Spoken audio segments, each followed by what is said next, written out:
Hey, hey, Bat Family, and hey, hey, Scott. Grass, Mark. That's barley. Technically. So we are here for the next review in the small box IV games that they sent us, and now we are here to talk about Pillars of Fate. Pillars of Fate is in the Fate universe with Veiled Fate and Scales of Fate, and it is going to be using that same similar idea of what are they playing, where are they playing it, why are they playing it there. It is a lane battler game where you are going to be trying to play mind games on each other. I like this one. I like it a lot. I enjoyed it. Well, let's talk about how it plays, and then we'll get into our other aspects.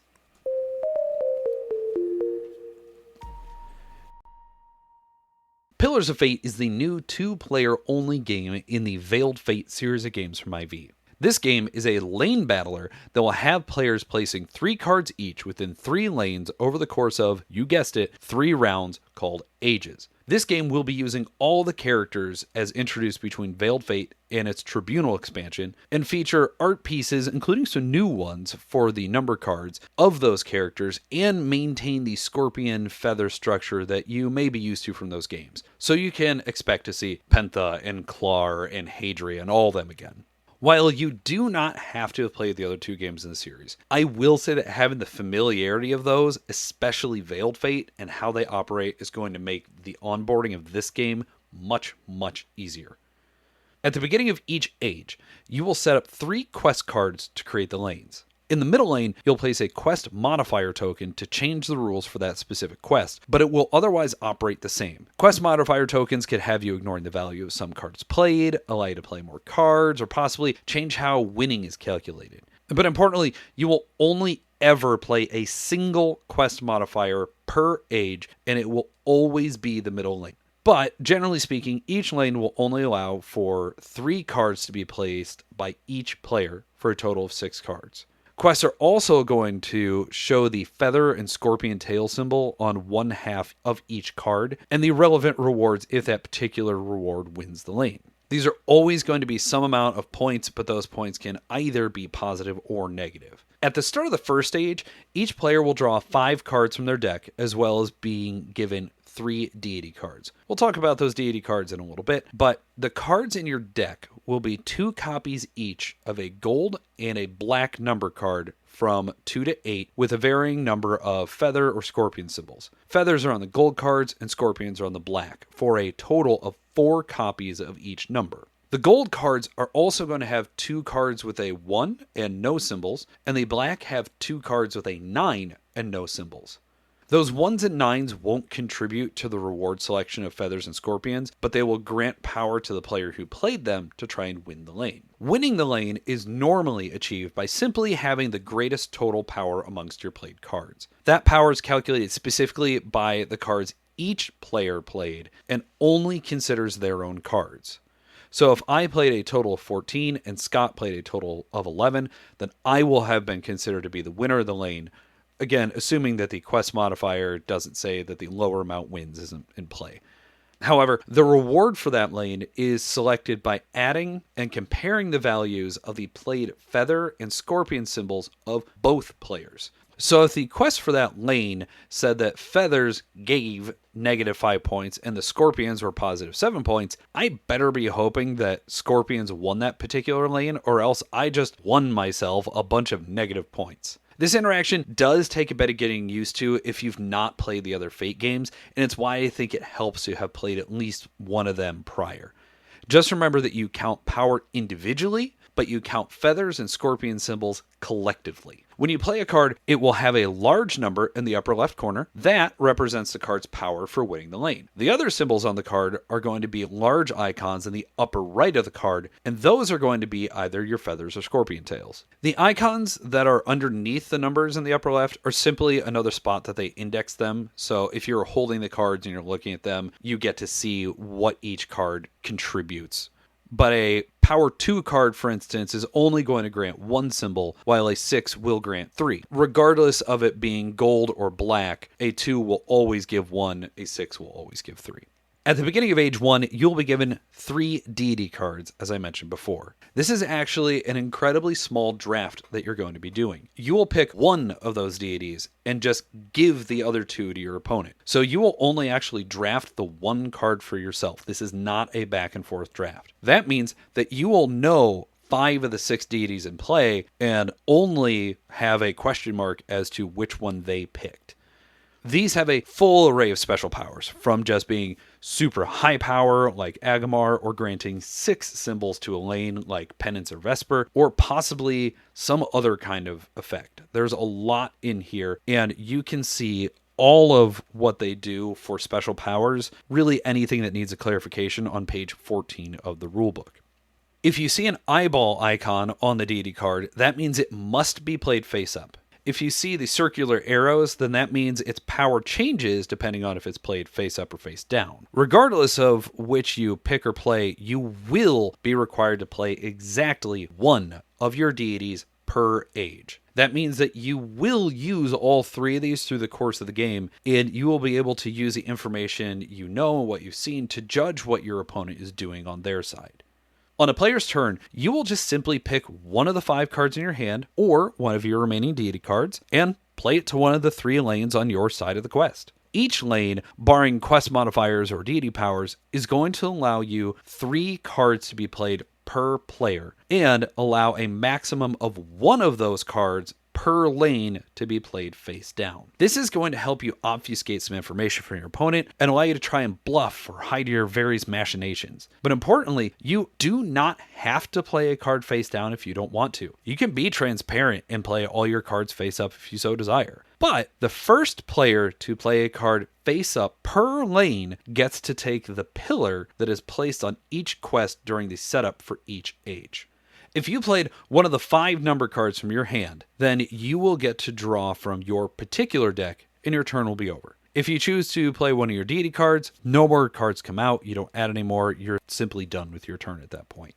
An age will end once all 3 lanes are filled by both players. You will reveal all the cards, and then you get to perform scoring as discussed above. You total up all your power, determine the winner of the lane, and then you apply the reward of the quest granted. If there is a tie in either power and or symbols, the holder of the pillar for that quest gets to decide the results. So who wins or loses, and whether or not feathers or scorpions is picked. Once all 3 quests have been scored, and if it is not the end of Age 3, then 3 new quests are placed out, a new quest modifier is placed on the middle one, and all 3 pillar tokens are returned to their appropriate quests in the middle. The player with the most positive points will be the winner at the end of the game. If tied, the player with more pillars on their side of the table from Age 3 will win instead. And that is how you play Pillars of Fate.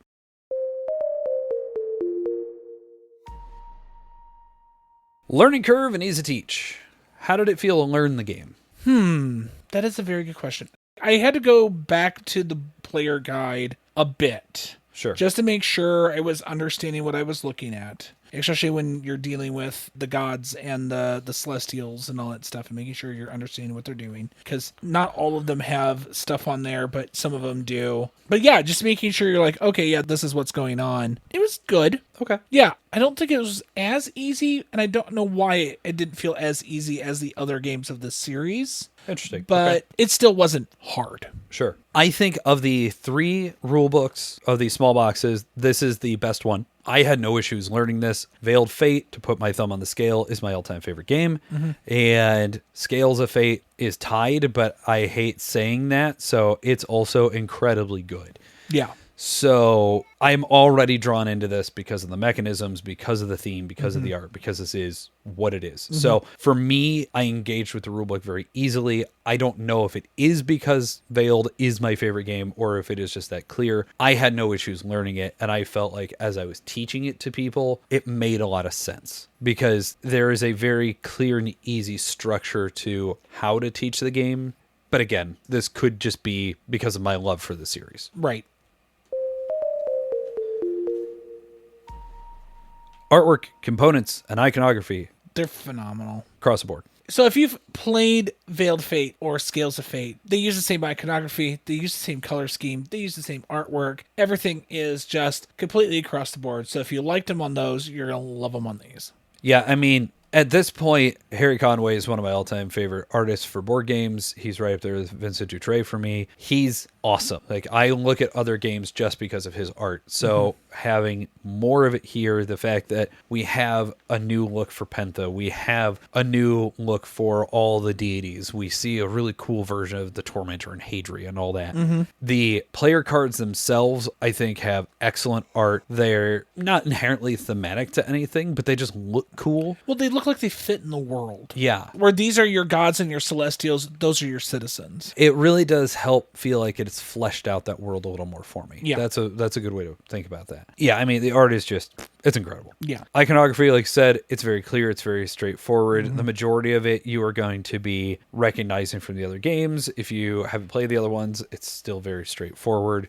There's a good player aid that shows all the symbols that you would need. The new iconography on the quest modifier tokens is very readable. It's very understandable. And again, the player aid tells you exactly what it is. So I have no issues at all with the iconography. Components, I am 95% excellent on. I agree. The ones that drive me crazy are your point chips. 100% agree. Again, we have a deluxe limited edition of this, so I don't know if these are going to be wood in the regular or they're going to be the cardboard like the point tokens. But the fact that everything else is this nice thick wood and then the point tokens aren't, but the first player marker that is the same size and the same look as the score chips is wood, it's...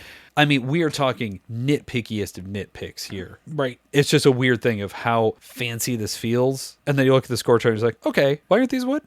Yeah, I completely agree, because it's one of those things of like, why wouldn't you want all of it to be the same, especially for a deluxe? Yeah.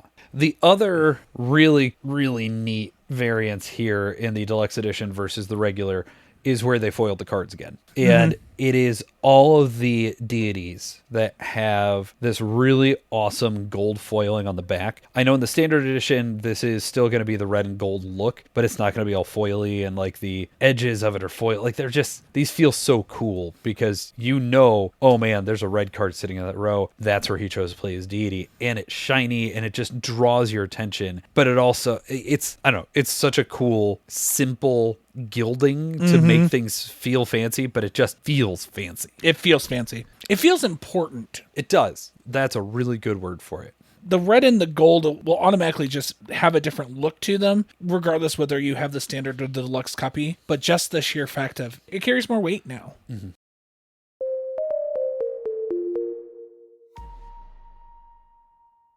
Solo mode, player count, replayability. There is no solo mode. This is only a 2-player game, and I think it's replayable as all get out. I would agree.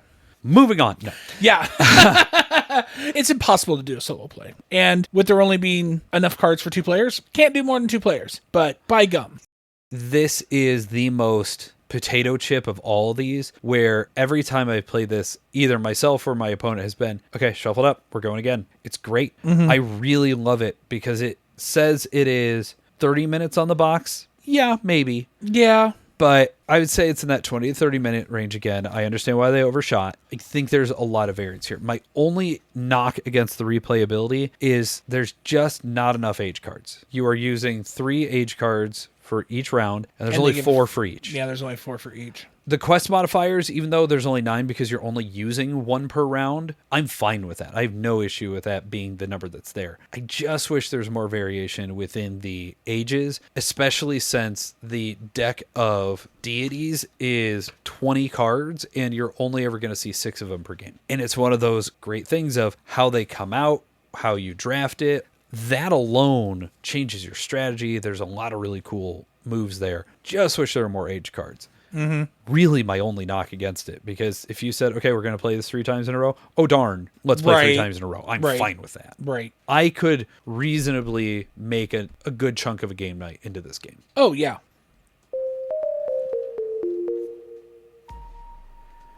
What's to like? What's to dislike?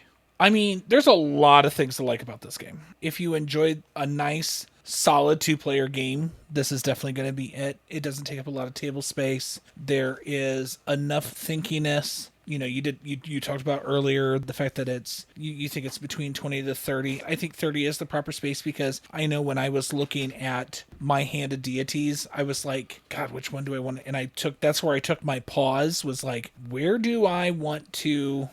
do I want to give up? Which one do I want to keep? I really love the way the deity draft works. Of you're going to be handed 3, you're keeping 1. So that means that 2 of the 3 that your opponent has, but that also means that you have a complete blind spot for what their third one is. Yeah. It leads to some really interesting mathing out of a situation and trying to see, okay, where is it coming out? And if they use that one that you didn't know in the first round, then you can really start playing the numbers in rounds 2 and 3. If you like that, I want to deduce a lot of things, but I also want to be tricky, and I want to bluff, and I want to try and double feint and make them think I'm going here. There's some so many neat interactions. I really, really like the way this game plays. There are a few things I dislike, and it will reflect in my score as well, but what do you have that you dislike? So the problem that I have is that I like the joke say, in a prior life, I used to be very competitive in Magic. Yep. And it is very easy for me as a player, especially since with as many card games as I have played, that I can look at a hand and go, I'm not winning this. And I literally had that experience with my first play of this. Yeah. I scored 2 points to my friend's 23. Yeah. And he was like, I'm sorry, I didn't want this to happen this way. And I'm like, dude, it's fine. This is exactly what was going to happen based on what was on the table and what was in my hand. And you're going to have a game like that. And you have to be willing to have it. And the problem was, it's like, there is no way to mitigate that. There is no way to get around it. You are just going to have to eat it. And that stinks. Yeah, I mean, that's definitely the major knock I have against the game, of you are at the mercy of your hand. Again, it's a card game. Right. I agree with you. Because of my background as well, I have all that long-term competition card game nonsense of when we were young and had knees and time. Yeah. And so, yes, you can read that happening. It feels really cool to make big plays and succeed in all your bluffs and do everything. But at the same time, I played a game where at the end of the second round, I was up 23-4. Yeah. At the end of the second round. Right. And so my opponent just said, we're good. And you know what? I get it. Because while the points in H3 are strong enough that he could have come back and tied or beaten me, everything would have had to gone perfectly. Exactly. And that's not a fun situation. Nope. But because of how quick it can be, and the fact that if you have that background, or you are willing to be like, you know what, I know the way this one's going, shuffle up, we're going to go again. It's something that I am willing to get by, but I also understand that it is seriously harming my score for the game. Because it is a really big problem. It is. If you are drawing nothing but a hand of 1s and 2s, and you only have that 5th card that you're cycling, you're essentially top decking. Yeah. I was top decking that entire 2nd to 3rd age. And that's not fun to do. Nope. So, yeah, there's some incredible stuff to like here. And then there's just some flaws of the genre itself that I think get compounded by the other mechanisms within the game. And especially at its length of that 20 to 30 minutes. If this were a 10-minute game, wouldn't care at all. Correct. I would not care if it was a 10-minute game. But I know that if I am at the end of H2 and I am down a good bit, I would rather just concede and try again.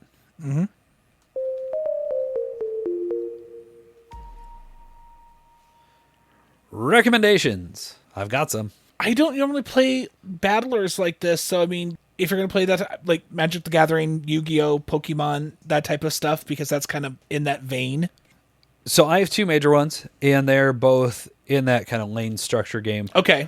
One is pretty straightforward. I think it's a little obvious, honestly. And that's Airlane NC, where you, or Critters at War, whichever one you would play, it's that same idea of you have 3 lanes, you are playing cards down, you have a little bit more flexibility for how many cards you want to play, and in that one you have the, I'm just going to concede this row. But if you like that 3-lane structure, if you like trying to bluff and double bluff and use your cards in interesting ways, Airlane NC / Critters at War, same game, different theme. I think it's a really strong one to go to. The other one, it's Lost Cities. It's the old Reiner Knizia game where you have 5 lanes that you are trying to score a number of points, and you have the discard that you are not using into the center. And so the question is, am I leaving this for my opponent because I know they need it? Am I dropping it because they don't need it? There's some interesting choices around your cards, and it still has that same feeling of I need to build a strategy specifically and try and make sure that I can bait my opponent into giving me what I need. Okay. Have you ever played Lost Cities? No, I've not Really? played many lane battler games. Okay. So you're talking lane. See, I'm like, I have no clue. Never played it. This is my first foray into this style of game. I will admit this is not normally where I go either, but of the ones I've played, this is my favorite. Okay. That said, I think you would really like Lost Cities. It's on BGA. You should try it. Okay. Just make sure to play against beginners because the people that know that game will shred you in an instant. I mean, yeah. And then, honestly, the other Fate games. If you like the mechanisms, oh my God, if you like the art, you play the other ones. That's like a gimme. Like, it is. That was a wiffle ball. You're like, oh, the other Fate games. Of course you're going to suggest the other Fate games because the other Fate games are phenomenal. Yes, they are. But it's an excuse for me to talk about them, so of course I'm going to mention them.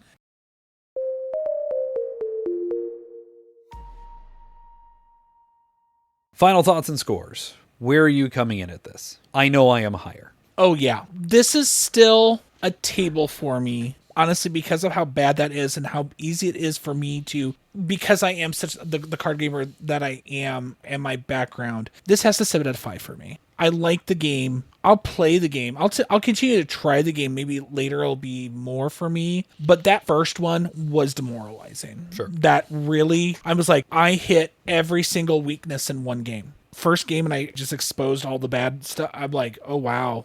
So yeah, that it has to set at a 5, unfortunately. Sure. Which is upsetting for me. So for me, this is a shelf. I have this as an 8. Okay. I understand all the reasons to be frustrated or dislike it, but Veiled and Scales are my favorite game. Right. I love the world. I love the art. I love the mechanisms. And because it is that quick, okay, I know I'm out in round 2. I'll concede. Shuffle. Try again. Right. That is not an issue for me in a way that is keeping me from knocking the game too terribly much. Yeah, it's an 8, so it definitely contributed to that. But the other problem that I have with Pillars of Fate is Veiled and Scales, where as I'm sitting here playing this and I'm having a good time doing it, You want to play the others. I want to play the others. Right. If I'm going to play a 2-player, I'm playing Scales. Right. It's so good. And the 2-player mode of Veiled is so good. But if I have 3 people, I'm going to go to Veiled. It's the problem of having too many games in a series where it's really good, but the other ones are just so much better. Like that, those 10s are verging on like 14s for me because of how much I like those games. Right. And this is a bruised 8. Right. So it is very enjoyable. I think it makes sense that we had the reactions to this that we did. I thought you were going to like it more than you were going to, but then again, you hit every branch on the way down. Yeah, I started at the top of the tree and head all the way down. I mean, I love the art. I think my favorite part about this game is, yeah, we have new art and then like all the Celestials that we haven't gotten to see because if you don't have the expansion to Veiled Fate, you don't know about them. And here's more artwork on them and here's more like really prettiness. And I love that. Yeah. I mean, that part's great. I think given time, this number will go up. But after what I've played, I feel very confident in where I've placed it. All right.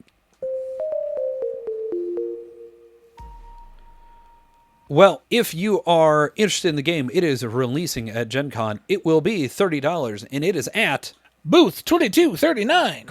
Cool. So, if you've checked it out already, or you are going to check it out and you want to let us know what you think, are you more on Scott's wavelength? Do you like it the way I do? Do you think we're both completely off base and you give it a 1? Who knows? So, go ahead and hit us up at boardalltheTimeGaming@gmail.com. And thank you again to IV for providing us these copies so that way we could do this for them. I really enjoyed this one. Scott? I think I will like it more in the future. Just my initial is really bad. Let's go play some Scales of Fate. Okay.